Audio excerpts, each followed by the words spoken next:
One more time. What history and biology really show is that our species is incredibly elastic.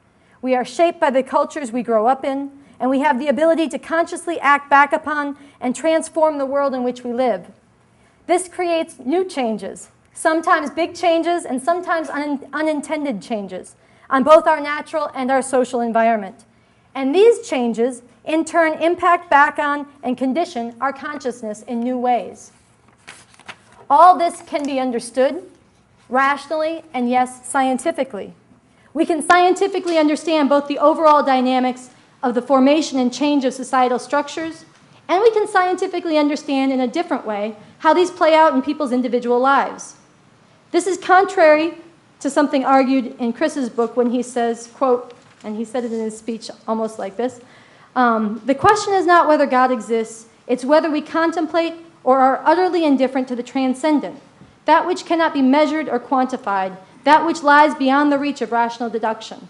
We all encounter this aspect of existence in love, beauty, alienation, loneliness, suffering, good and evil, and the reality of death. These powerful, non-rational, super-real forces in human life are the domain of religion. I very much disagree.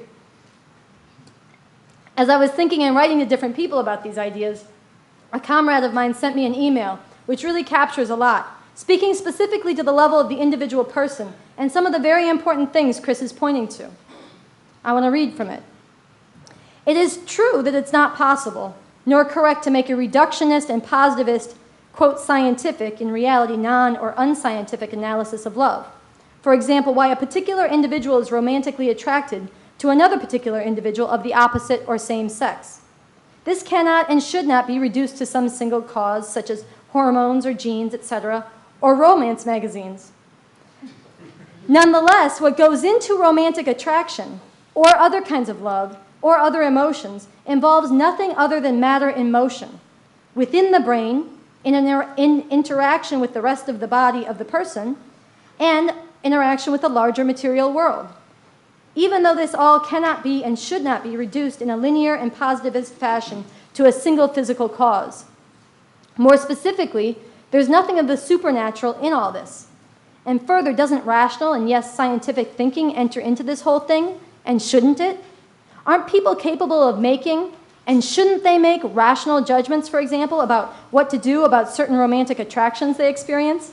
Don't they and shouldn't they engage in thinking and making judgments on a rational basis about whether they should pursue or not pursue such romantic attractions, and about what's involved in and driving such romantic attractions? To take a sharp example, if a woman, even after being repeatedly battered by a boyfriend or husband, still finds herself romantically drawn towards him, wouldn't it be good, indeed crucial, for her to be able, including with the help of others, to rationally and, yes, scientifically examine what is the basis, not simply within herself, but in terms of larger relations, values, and ideas, and their societal and historic roots? What is the basis for this continuing romantic attraction?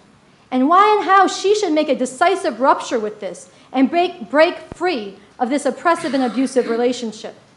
And even more fundamentally, why she should become part of the conscious struggle to rid society and the world of these and all other oppressive relations. Doesn't it require rational thought and, yes, science to do this, especially to do this in the most radical and thorough way?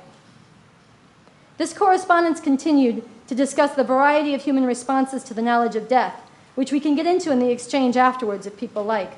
But I think this speaks not only to why these experiences are not transcendent or beyond the rational, it also does so without falling into the kind of reductionism Chris criticizes, often correctly in his book, of scientists who want to reduce human emotions and experiences down to strictly biological causes.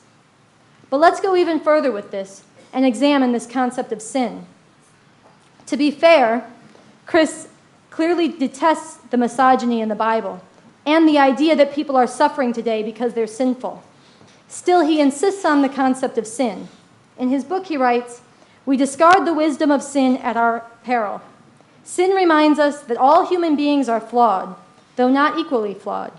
Sin is the acceptance that there will never be a final victory over evil, that the struggle for morality is a battle that will always have to be fought." In response to this, I have to say, first, the concept of sin has a definite historically shaped meaning, hammered into people's deepest beliefs by preachers, priests, rabbis, and other religious authorities. You can't just make it mean something else because we like a different definition better. Think again about Placide Simone in Haiti, trapped in the circumstances that force her to either watch her children starve or give them to strangers. Think of the weight she is going to carry, waking and sleeping, how the notion that she has done wrong, that she has sinned, and the special weight that is put on women who are said to have failed as mothers. Think of how all this will torment her the rest of her life. Multiply that times millions of millions. And this is what the idea of sin means in the real world to the majority of humanity. Second, no one can separate the notion of sin from the fact that it is, once again, woman, that is Eve, who is blamed for original sin. This is totally bound up with the idea that a woman is only worth anything if she's sexually pure. This is the story where the snake tempts the woman who tempts Adam. They eat the apple, they get knowledge, and this caused all the world's problems. And I know Chris doesn't believe this, but this is the story that original sin is bound up with. And in the Bible, the way that it's told is women can only be redeemed for this original sin by being submissive to men and bearing children. And this is bound up with the idea, the whole cult of virginity, the whole cult of motherhood, and all the conditions that women have faced for thousands of years that I've been speaking about. So think again about the bestial killing of Dua Khalil, and think about what it does to every woman living in that village. And again, multiply that times millions upon millions, generation after generation, and tell me why you would use the word sin, even as a metaphor. And third, you can't have it both ways. I don't think it's acceptable to insist on the notion of sin or a particular interpretation of Jesus or the Bible.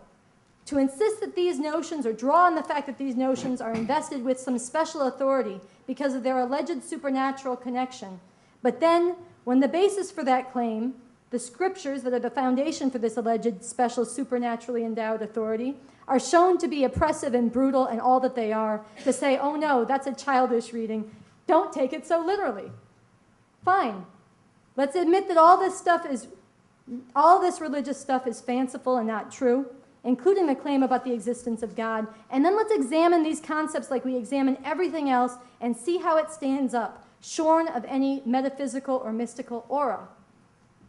And I'll gladly put the very materialist and dialectical principles and method of communism and the strategic and programmatic orientation based in that scientific outlook and method up against any and all religious scriptures, traditions, and visions, including the notion of sin. But does the idea of sin, or the acceptance of a flawed nature, provide a sort of safeguard against hubris on the part of rulers or would-be rulers? If in part what Chris is getting at is that harm can be done by people, even people with very good intentions, who want to change the world, if they believe they have a lock on absolute truth, then we have unity. But there's no need for notions of sin to express that. And in fact, once again, such notions are actually wrong, harmful, and lead away from understanding and acting on this contradiction. On this, a quote from another book of Bob Avakian's, Observations on Art and Culture, Science and Philosophy, is relevant to the real-world dilemma that people face when trying to radically transform the world on the basis of a scientific understanding. He writes, so this is another contradiction we have to deal with.